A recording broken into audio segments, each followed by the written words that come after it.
السلام علیکم ناظرین، میں اقبال سیوانی، آپ دیکھ رہے ہیں ہوم ٹی وی نیوز، اور ہوم ٹی وی نیوز کے پروگرام نیوز اینڈ نیوز کے ساتھ آپ کی خدمت میں حاضر ہوں۔ اور آپ کے علم میں ہے کہ آج یوم پاکستان ہے، 23 مارچ کو یوم پاکستان جس حوالے سے منایا جاتا ہے اس کا پس منظر یوں ہے کہ 1940 میں منٹو پارک لاہور میں مسلم لیگ کا ایک جلسہ تھا، اور اس جلسے میں ایک قرارداد منظور کی گئی۔ یہ قرارداد شیر بنگال A.K. فضل حق نے پیش کی تھی، اور اس جلسے کی صدارت قائد اعظم محمد علی جناح کر رہے تھے۔ اس قرارداد میں یہ بات کہی گئی تھی کہ مسلمانوں کے لیے ایک آزاد علیحدہ ملک ہونا چاہیے، چونکہ یہ قرارداد 1940 میں پیش کی گئی تھی اور اس وقت برطانوی حکومت بر صغیر میں تھی۔ تو اس حوالے سے اس قرارداد کے بعد تحریک پاکستان کی جدوجہد تیز ہوئی، اور اس کے 7 سال بعد یعنی 14 اگست 1947 کو پاکستان کا قیام وجود میں آیا۔ اس طرح سے 23 مارچ کی اہمیت پاکستان میں ایک خاص اہمیت رکھتی ہے کہ اس دن ایک ایسا کانسیپٹ واضح طور پر اور ایک پبلک میٹنگ میں، ایک پبلک گیدرنگ میں منظور ہوا تھا، اور اس کے نتیجے میں پھر یہ جب جدوجہد تیز ہوئی تو اس کے نتیجے میں پاکستان 14 اگست کو آزاد ہوا۔ تو اس پس منظر کے بعد اس کی اہمیت اس حوالے سے یوں ہو گئی کہ 14 اگست یوم آزادی کے طور پہ منایا جانے لگا، اور یوم پاکستان 23 مارچ کے حوالے سے منایا جانے لگا۔ تو آج کے دن بڑی اہم تقریبات ہوتی ہیں، اور اس میں ایوان صدر کی تقریب بھی ہوتی ہے، اور چاروں صوبوں کے گورنر ہاؤسز کی تقریبات بھی ہوتی ہیں، مگر ساتھ ساتھ ایک بڑی قومی تقریب ہوتی ہے جس میں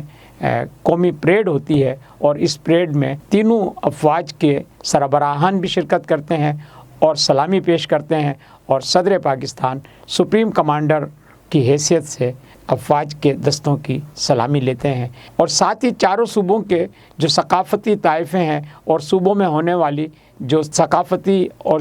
معاشی ترقی ہوتی ہے اس کا اظہار بھی فلوٹس کے ذریعے کیا جاتا ہے، اور اس میں گلگت بلتستان اور آزاد کشمیر کے فلوٹس بھی شریک ہوتے ہیں۔ اس طرح سے یہ تقریب جو ہے وہ خاصی اہمیت کے حامل ہوتی ہے، اور اس موقع پر صدر پاکستان اپنا خطاب بھی کرتے ہیں، اور اس خطاب میں نہ صرف یہ کہ وہ پاکستان کی جغرافیائی صورتحال کو ڈسکس کرتے ہیں بلکہ پاکستان کے دفاع پر گفتگو ہوتی ہے۔ اور آج بھی صدر پاکستان کی جانب سے قومی پریڈ سے خطاب کیا گیا، اور انہوں نے اس میں پاکستان کے ناقابل تسخیر دفاع کا ذکر بھی کیا، اور انہوں نے پاکستان کے دفاع کو مضبوط بنانے پر پاکستانی افواج کا بھی خاص طور پر تذکرہ کیا اور ان کی خدمات کو سراہا۔ ساتھ ہی انہوں نے سیاسی جو منظرنامہ ہے اس پر بھی گفتگو کی، اور انہوں نے اس بات پر زور دیا کہ پاکستان اس وقت جن مسائل سے دوچار ہے اس میں سیاسی قوتوں کی یہ ذمہ داری ہے کہ وہ اپنا کردار ادا کریں، اور انہوں نے خاص طور پر جو ہے سیاسی جماعتوں سے کہا کہ سیاسی جماعتیں اپنے مفادات کو بالائے طاق رکھ کر پاکستان کے مفاد کی طرف دیکھیں، اور پاکستان کو مضبوط بنانے کے لیے ایک دوسرے کے ساتھ تعاون کریں، بیٹھیں، اور ایک ایسا اتفاق رائے طے کریں جس کے نتیجے میں پاکستان مسائل کی گرداب سے نکل سکے۔ تو صدر پاکستان آصف علی زرداری ویسے بھی مفاہمت کی سیاست کے بادشاہ سمجھے جاتے ہیں، اور وہ پاکستان کی خاطر اور مفاہمت کی خاطر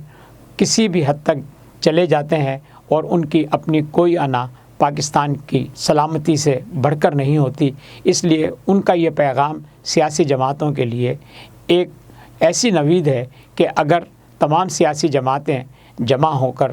پاکستان کی ترقی اور خوشحالی کے لیے کام کرنا چاہیں تو صدر کا آفس یا صدر کا جو منصب ہے وہ انہیں ایک جگہ جمع کرنے کے لیے کام آ سکتا ہے۔ تو صدر پاکستان کے اس بیان سے اس بات کی توقع ہو چلی ہے کہ پاکستان میں اب ایک نئے اتفاق رائے کا آغاز ہوگا، اور وہ سیاسی جماعتیں جو پاکستان کو پھلتا پھولتا دیکھنا چاہتی ہیں ان پر یہ ذمہ داری عائد ہوتی ہے کہ وہ صدر پاکستان کی اس آواز پر لبیک کہیں، اور پاکستان کو مسائل کے گرداب سے نکالنے میں اپنا کردار ادا کریں۔ اس لیے کہ اگر پاکستان کی سلامتی ہے تو سیاست ہے، اور اگر پاکستان موجود ہے تو سیاسی رہنما اور سیاسی جماعتیں ہیں۔ تو یہ سب کی ذمہ داری ہے کہ آج کے اس قومی دن کے موقع پر اس کی اہمیت اور ضرورت کو محسوس کریں اور سب مل کر بیٹھیں تاکہ پاکستان مسائل سے نکل سکے۔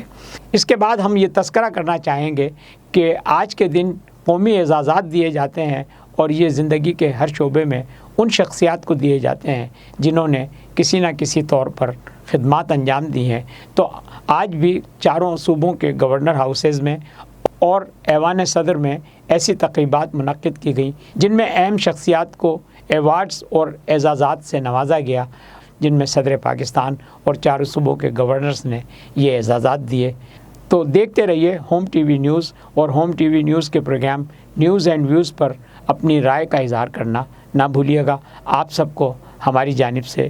یوم پاکستان مبارک ہو۔